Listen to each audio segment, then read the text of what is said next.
सो hello guys, नमस्कार, welcome back to the channel. सबसे पहले मैं आपको क्रिसमस एंड न्यू ईयर की ढेर सारी शुभकामनाएं देना चाहता हूं। सो गाइस, आज की इस वीडियो में हम बात करेंगे cargo ship, merchant navy and cruise ship में डिफरेंस क्या है। उसके साथ साथ हम बात करेंगे यहाँ कैसे जॉब लगती है, क्या कोर्सेज करने पड़ते हैं, दोनों शिप में डिसएडवांटेज एंड एडवांटेज क्या है, और सैलरी कितनी रहती है अकॉर्डिंग टू रैंक, एंड कहाँ की लाइफ ज्यादा बेटर है। तो पहले मैं आपको बता दूं, अगर आप नहीं जानते तो मैं बताना चाहूंगा, मैं क्रूज शिप में जॉब करता हूं। और अभी गाइस, अभी मैं अपने कैबिन के अंदर हूं, रूम के अंदर हूं, और हमारा शिप अभी फिलीपींस में है जब मैं अभी वीडियो रिकॉर्ड कर रहा हूं। और आज मेरी छुट्टी है। छुट्टी कैसे होती है, एक्चुअली छुट्टी नहीं होती, बट मैं आपको बताऊंगा कि मेरी छुट्टी क्यों होती है, बाद में बताऊंगा, अभी नहीं और कभी। सो चलो हम स्टार्टिंग करते हैं। तो गाइस, क्रूज शिप क्या होता है? Cruise ship is a floating city. ये पानी में तैरता हुआ एक शहर है जिसके अंदर आपको सारी फैसिलिटीज मिलेंगी। इसके अंदर पैसेंजर्स को, ये पैसेंजर्स के लिए होता है। इसमें पैसेंजर्स एंजॉय करने, वेकेशन एंजॉय करने आते हैं, अपनी छुट्टियां, जो एक कंट्री से दूसरी कंट्री जाते हैं अपनी वेकेशन एंजॉय करने। कार्गो शिप में क्या है? कार्गो शिप में आप माल लेकर जाते हो एक कंट्री से, एक देश से दूसरी जगह। कुछ गुड्स होते हैं या लाइक गैस टैंकर होते हैं, ऑयलर होते हैं, आप कार्गो लेकर ट्रांसफर करते हो, एक जगह से दूसरी जगह आप लेकर जाते हो। काफी सारी गैस, ऑयल, ये सब होता है, आप लेकर जाते हो। सो डिपार्टमेंट्स दोनों में होते हैं, अलग अलग डिपार्टमेंट्स होते हैं, अलग अलग जॉब होती हैं, अलग अलग सैलरी होती है। हम स्टार्टिंग करते हैं यहाँ पे जॉब कैसे लगती है। ये मतलब कि कार्गो एंड ये मतलब कि क्रूज। ओके, सो कार्गो शिप में स्टार्टिंग जो आप लोग को कोर्स करने होते, कोर्स दोनों में करने होते, पढ़ाई दोनों में करनी होती है। इतना ऐसा नहीं कि ऐसे ही जॉब लग जाती है, पढ़ाई करना पड़ता है, एक्सपीरियंस चाहिए होता है। यहाँ पे यूजली जो लोग काम करते हैं जीपी रेटिंग करके आते हैं। जीपी रेटिंग का कोर्स डीएनएस होता है, बीटेक इन मरीन इंजीनियरिंग होता है, 4 साल का कोर्स होता है। एंड ये 3 कोर्स के बारे में मुझे एक्चुअली पता था। मुझे मर्चेंट नेवी या कार्गो शिप का ज्यादा आइडिया नहीं है, फिर भी मैंने जितनी इन्फॉर्मेशन निकाली है मेरे फ्रेंड्स लोगों से, मेरे फ्रेंड्स हैं जो कि काम करते हैं, और इंटरनेट के थ्रू मैंने जो भी इन्फॉर्मेशन निकाली उससे मैं आपको बता रहा हूँ। कुछ गलती हो भाई माफ कर देना, पहले ही मैं सॉरी बोल रहा हूँ। तो ये कोर्सेस हो गए। अब हम क्रूज शिप की बात कर लेते हैं। क्रूज शिप में भी काफी डिपार्टमेंट हैं, यहाँ भी आपको स्टडी करके आनी होती है। उसका मैं बाद में बताता हूँ। तो यहाँ स्टार्टिंग करते हैं रैंक। सो यहाँ स्टार्टिंग रैंक जो है डेक कैडेट है। डेक कैडेट में अगर आप आते हो, स्टार्टिंग में काम एक्चुअली ज्यादा होता है, फिजिकल काम होता है। तो ऑयलिंग, चिपिंग, पेंटिंग, ये सब आपको करना पड़ता है। स्टार्टिंग बंदे जो जाते हैं उनसे यही सब कराया जाता है, फिजिकल वर्क होता है। और यहाँ पे यार थोड़ा रिस्की काम होता है, मैं बोलूंगा, as compare to cruise ship. Salary मैं बात कर लेता हूँ। यहाँ पे सैलरी जो होती है, डेक कैडेट की सैलरी जो होती है कम होती है। कम होती है बिकॉज वो फ्रेश न्यू बंदा है, न्यू है मतलब कि वो। सो 300 से 400 500 के डॉलर के बिटवीन इनकी सैलरी होती है। और ये मैं एग्जैक्ट अमाउंट नहीं बता रहा, क्योंकि ये आपके कंपनी एंड आपके एक्सपीरियंस के ऊपर डिपेंड करता है कि सैलरी कितनी रहेगी। किसी भी डिपार्टमेंट हो, कोई भी शिप हो, कंपनी एंड एक्सपीरियंस एंड आप कहाँ पे सेल कर रहे हो उसके ऊपर डिपेंड करता है कि कौन से बॉर्डर या किस कंट्री के बीच में, कौन से ओशियन में आप सेल कर रहे हो। मोस्टली डेक कैडेट के बाद बोसन होते हैं एंड हेल्प्समैन होते हैं, और भी काफी सारे रैंक होते हैं यार, एक्चुअली मेरे को पता नहीं है। Captain, third officer, officer, chief engineer, काफी सारे होते हैं। एक्चुअली जो कार्गो शिप है उसमें कम लोग होते हैं, क्योंकि जो इनका क्रू होता है, स्टाफ होते हैं, यूजली 20 से 25 के बीच में होते हैं। ये शिप के ऊपर डिपेंड करता है, हो सकता है थोड़ा 25 से ज्यादा भी हो सकते हैं, बट यूजली 18, 20, 22 लोग इसमें काम करते हैं। बट क्रूज शिप में यार 2000 मिनिमम, 2000, 3000, 4000 क्रू मेंबर होते हैं। ये शिप के ऊपर डिपेंड करता है कि शिप कितना बड़ा है। किसी शिप में ज्यादा क्रू मेंबर भी होते हैं। एटलीस्ट अगर 3000 क्रू मेंबर हैं तो पैसेंजर भी होंगे 3000, 3500, तो एटलीस्ट एक शिप में 6000 से 7000 लोग रहते हैं क्रूज शिप में। सो आप कभी भी बोर नहीं होने वाले। यहाँ बहुत कुछ होता है, यहाँ बहुत सारी एक्टिविटीज होती हैं, थिएटर्स होते हैं। लाइफ बहुत डिफरेंट है compare to cargo ship. Salaries की मैं बात करूं तो सैलरीज का कैसा सीन है, जितना मुझे पता चला है, ये जो इनका कार्गो शिप है यहाँ पे सैलरी की ग्रोथ बहुत सालों से थोड़ा स्लो है। सैलरी की ग्रोथ कुछ खास नहीं हो पा रही। प्रमोशन हो रहे हैं बट सैलरी ग्रोथ नहीं हो पा रही, कम हो रही है। बट क्रूज शिप में ऐसा कुछ सीन नहीं है। क्रूज शिप में सैलरी भी अच्छी बढ़ती है, प्रमोशन भी होता है, एंड साथ साथ आपका जो टिप आपको मिलती है, ये बहुत ही बेस्ट पार्ट है। क्रूज शिप में आपको टिप मिलती है तो आप एक्स्ट्रा इनकम कर सकते हो। उसके अलावा आप साइड ड्यूटी भी कर सकते हो, उससे भी इनकम हो जाती है। और यहाँ पे जो डिपार्टमेंट्स हैं, मेजर 3 डिपार्टमेंट्स हैं, deck, engine and hotel. Deck जो ऊपर होता है जहाँ पे कैप्टन लोग होते हैं जो नेविगेट वगैरह करते हैं।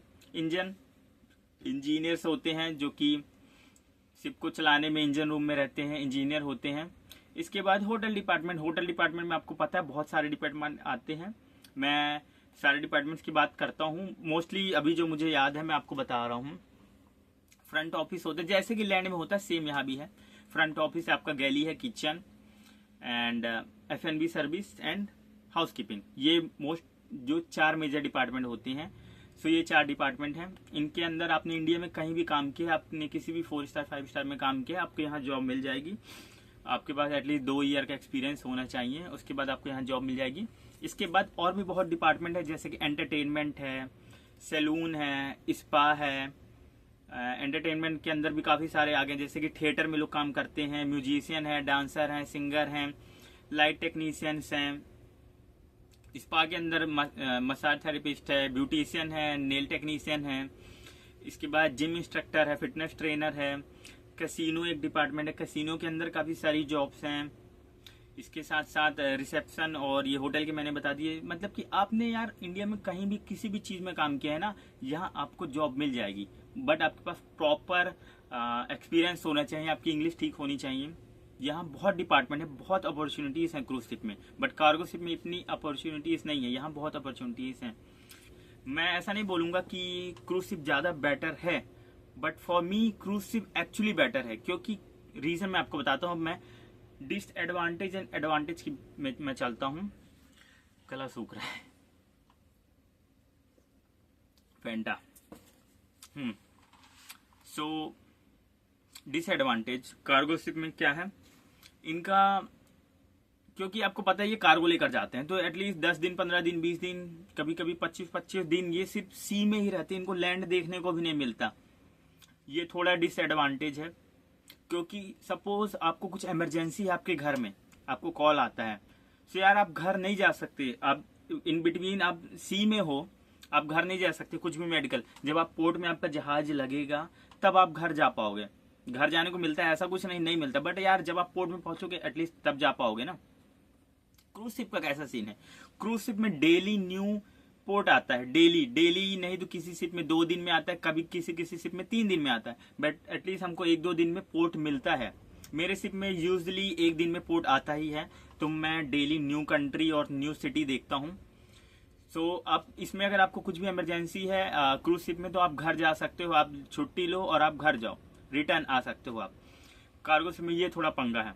कार्गो शिप में कम स्टाफ होता है, आप थोड़ा बोर हो सकते हो। एंटरटेनमेंट का ऐसा कुछ वहाँ नहीं है।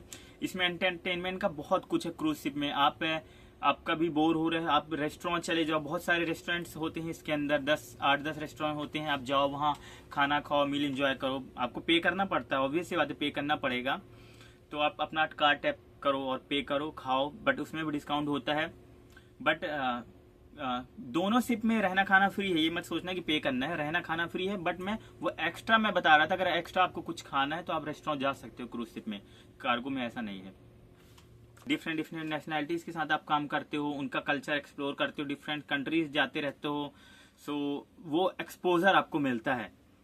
एंड अगर आपको कुछ मेडिकल इमरजेंसी आपके साथ होती है, सो कार्गो शिप में क्या सीन है, कार्गो शिप में जो आपके कैप्टन साहब होते हैं, जो कैप्टन कौन है, कैप्टन मैं आपको बता दूं, captain is a owner of that ship. Actually he is not owner but second owner. अगर कोई ओनर एक्चुअल ओनर है, उसके बाद अगर कोई मालिक होता है ना उस शिप का, जिस शिप में है, तो वो कैप्टन ही होता है। कैप्टन जो चाहेगा वो होगा। हाँ, तो अगर आपको कुछ मेडिकल इमरजेंसी होती है तो यार आपके जो कैप्टन साहब हैं उनको पूरा नॉलेज होता है फर्स्ट एड का और सारा कुछ उनके पास होता है। सो वो ही आपका ट्रीटमेंट करेंगे और सारे क्रू मतलब मिलके करेगा। बट और अगर उनसे नहीं हो पा रहा तो वो कॉल करेंगे सोर साइड, वो उसमें हेल्प लेंगे और जब पोर्ट पहुंचेंगे तो फिर आपका प्रॉपर ट्रीटमेंट हो पाएगा।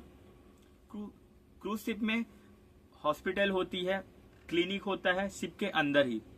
आपको कुछ प्रॉब्लम है, आप डॉक्टर के पास, यहाँ डॉक्टर होते हैं, नर्सेस होती है, आप उनके पास जाओ, आप अपना ट्रीटमेंट करा सकते हो। बट कार्गो शिप में ये नहीं होता, तो ये थोड़ा डिसएडवांटेज है कार्गो में और यहाँ पे क्रूज शिप में एडवांटेज है। ऐसा नहीं है कि क्रूज शिप में सिर्फ एडवांटेज है, कार्गो शिप में सिर्फ डिसएडवांटेज, नहीं। कार्गो शिप में भी एडवांटेज है, इसमें भी डिसएडवांटेज है, क्रूज शिप में भी। सो क्रूज शिप में एक डिसएडवांटेज मैं आपको बता देता हूँ, ज्यादा पोर्ट मिलेंगे, ज्यादा पोर्ट विजिट होगा, ज्यादा खर्चा होगा, ज्यादा बाहर जाओगे ज्यादा खर्चा होगा।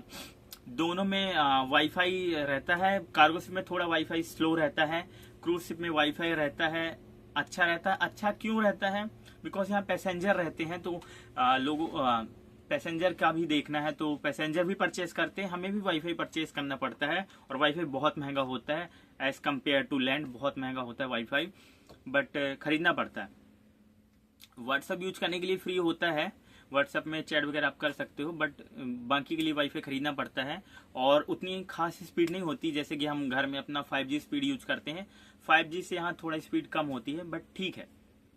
मेरा तो बहुत खर्चा होता है, मुझे यूट्यूब भी देखना पड़ता है, आप लोगों के लिए वीडियो बनाना पड़ता है, आप लोग के साथ इन्फॉर्मेशन शेयर करनी पड़ती है, तो वाईफाई में मेरा तो एक्चुअली खर्चा है। बट यहाँ पे आपकी कमाई भी बहुत ज्यादा है क्रूज शिप में। कार्गो शिप में जो सैलरी फिक्स है वो सैलरी फिक्स है, यहाँ आपकी सैलरी भी बढ़ती रहती है। जैसे कि मैंने आपको बताया कि यार यहाँ पे कार्गो शिप में ना सैलरी की ग्रोथ थोड़ा स्लो है, काफी सालों से सैलरी नहीं बढ़ रही। बट क्रूज शिप में सैलरी, आपके प्रमोशन होते हैं, अप्रेजल्स होते हैं, आपकी पोस्ट बढ़ती है, सैलरी भी बढ़ती रहती है। इसके साथ साथ काफी सारे डिपार्टमेंट है जहाँ टिप मिलती है, तो यहाँ टिप भी मिलती है आपको। और आप चाहो तो क्रूज शिप में साइड ड्यूटी कर सकते हो, साइड ड्यूटी से भी आप अच्छी इनकम कर सकते हो। सो गाइस, दोनों में एडवांटेज एंड डिसएडवांटेज दोनों में है। ऐसा कुछ सैलरीज में कार्गो शिप की मैं ज्यादा नहीं बता सकता, बट नॉर्मल अगर मैं बोलूँ तो काइंड रेंज जो है ना ऑलमोस्ट सेम ही होता है, क्योंकि रैंक के अकॉर्डिंग। तो मैं आपको क्रूज शिप में मैं आपको बता रहा हूँ, मिनिमम मैंने आपको बताया 12 से 1300 मिनिमम एक बंदे को स्टार्टिंग में सैलरी मिलती है। टिप वगैरह मिला के स्टार्टिंग में $1500 कमा ही लेता है। $1500 1,30,000 के समथिंग होता है, आप कन्वर्ट कर लेना, एग्जैक्ट अमाउंट मैं नहीं बता रहा, ठीक है। सो हम बात करते हैं थर्ड ऑफिसर्स की। जो थर्ड ऑफिसर होते हैं उनकी सैलरी अराउंड 6000 से 6500 की समथिंग होती है, और एग्जैक्ट सैलरी नहीं है, ये कंपनी एंड आपके एक्सपीरियंस पर डिपेंड करता है। सेकंड ऑफिसर 7000 के समथिंग होती है। फर्स्ट ऑफिसर की सैलरी 7500। एनवायरमेंटल ऑफिसर की सैलरी 6000 to 8000 बिटवीन होती है। चीफ ऑफिसर जो ओवरऑल इंचार्ज होते हैं ऑपरेशंस एंड मेंटेनेंस के, उनकी 6000 to 7000 और 8000 होती है। चीफ ऑफिसर सेफ्टी जो होते हैं उनकी 6000 to 8000, उनकी भी ऑलमोस्ट यही होती है। स्टाफ कैप्टन जो सेकंड इन कमांड होते हैं, स्टाफ कैप्टन जो होते हैं क्रूज शिप में, उनकी सैलरी 8000 to 12000 USD होती है। जितनी भी सैलरी मैंने बताई है USD में बताई, क्योंकि सैलरी USD में मिलती है, US डॉलर्स में, किसी किसी शिप में यूरोस में मिलती है, बट मैं USD में बता रहा हूँ, आप INR में आप कन्वर्ट कर सकते हो। मेन अब बात कर लेते हैं कैप्टन, जो कि मेन बॉस होता है शिप की। कैप्टन इन कमांड की सैलरी 15,000 to 20,000, मे बी 20,000 से भी ज्यादा हो सकती है, तो आप सोच सकते हो 20,000 सैलरी होती है। बट यूजली मैंने डेक साइड में इंडियंस बहुत कम देखे, रेयर देखे। हमारी शिप में एक थर्ड ऑफिसर है इंडियन, एंड मोस्टली यहाँ पे यूरोपियन लोग ज्यादा हैं, मतलब डेक साइड में। नेशनैलिटीज सारी हैं, ऑलमोस्ट बहुत सारी नेशनैलिटीज हैं, मैंने मतलब यहाँ देखा है। डेक साइड में मोस्टली जो मैंने देखा है वो यूरोपियन देखे हैं, तो यूरोपियन का बोलबाला डेक साइड में। इंडियंस भी आ रहे हैं, बट यूरोपियन ज्यादा मैंने देखे हैं। और जो बाकी हमारे अदर डिपार्टमेंट्स हैं, जैसे कि hotel, casino and entertainment department, और भी जो अलग अलग डिपार्टमेंट हैं, उनके अंदर भी सैलरी, मतलब अगर आपका देखो मिनिमम, मतलब अगर बताऊं ना, अगर आपका सपोज सेकंड कॉन्ट्रैक्ट या फर्स्ट कॉन्ट्रैक्ट की मैं सैलरी बता रहा हूं, बहुत सारी कंपनीज हैं, आप वेटर की सैलरी ले लो, सो वेटर की सैलरी, मतलब मैंने पूछा है, वेटर लोग मुझे मिलते रहते हैं शिप में, और भी बहुत सारी शिप में कुछ लोगों से कांटेक्ट हुआ है, तो लोगों ने बताया यूजली उनकी सैलरी जो 1500 से 2000 होती स्टार्टिंग में। मतलब आप समझ सकते हो, अगर $2000 है तो $2000 इक्वल्स टू 1,80,000, 1,80,000 होता है मिनिमम महीने के। क्रूज शिप मेरे लिए बहुत बेटर है, बिकॉज मुझे घूमने को मिलता है, जो कि मेरा ड्रीम था। मैं ट्रेवल ब्लॉगिंग करता हूं, तो मुझे यार क्रूज शिप ज्यादा पसंद है, मैं क्योंकि इसमें ज्यादा घूम पाता हूं और सैलरी भी अच्छी मिलती है इसमें। सो आपने कहीं भी काम किया है, आप इंडिया में किसी भी डिपार्टमेंट में आप यहाँ आ सकते हो, आपके अच्छे एक्सपीरियंस नॉलेज के साथ। आपको बस करना क्या है, अपना बढ़िया सा सीवी बनाओ, प्रोफाइल बनाओ। बहुत सारी एजेंसीज हैं, मोस्टली जो है ऑनलाइन ही आपका सीवी लेते हैं, ऑनलाइन ही आपको प्रोफाइल बनाना पड़ता है, ऑनलाइन अप्लाई करना पड़ता है। अगर आपका सीवी शॉर्टलिस्ट होता है, so you will receive mail, then उसके बाद आपके इंटरव्यू के राउंड होते हैं, 3-4 राउंड होते हैं यूजली इंटरव्यू के। उसके बाद मेडिकल होता है, वीजा प्रोसेस होता है, वीजा प्रोसेस के बाद आपकी ज्वाइनिंग होती है, तो थोड़ा टाइम लगता है। And you know good things take times, तो ठीक है यार, थोड़ा टाइम लगता है, बट यार लाइफ बहुत अच्छी है यहाँ पे, बहुत कुछ आपको एक्सप्लोर करने को मिलता है, बहुत अपॉर्चुनिटीज हैं। आप कम टाइम में अच्छा पैसा अगर कमाना चाहते हो तो आपको क्रूज शिप ज्वाइन करना चाहिए। बेस्ट जॉब है, मैं बोलूंगा बेस्ट जॉब। और गाइस, आपका कोई भी डाउट हो आपको क्रूज शिप को लेकर, आप बेझिझक कमेंट करो, मैं रिप्लाई करने की पूरी कोशिश करूंगा। नेक्स्ट वीडियो में मैं आपको आंसर भी करूंगा। अगर आपका कोई भी डाउट है तो नेक्स्ट वीडियो में आपकी सारे डाउट और क्लियर करूंगा, तो आप कमेंट जरूर करना, कुछ भी पूछना है आप पूछो। सो गाइस, मिलते हैं आपको ऐसे किसी नेक्स्ट वीडियो में। Okay, bye bye.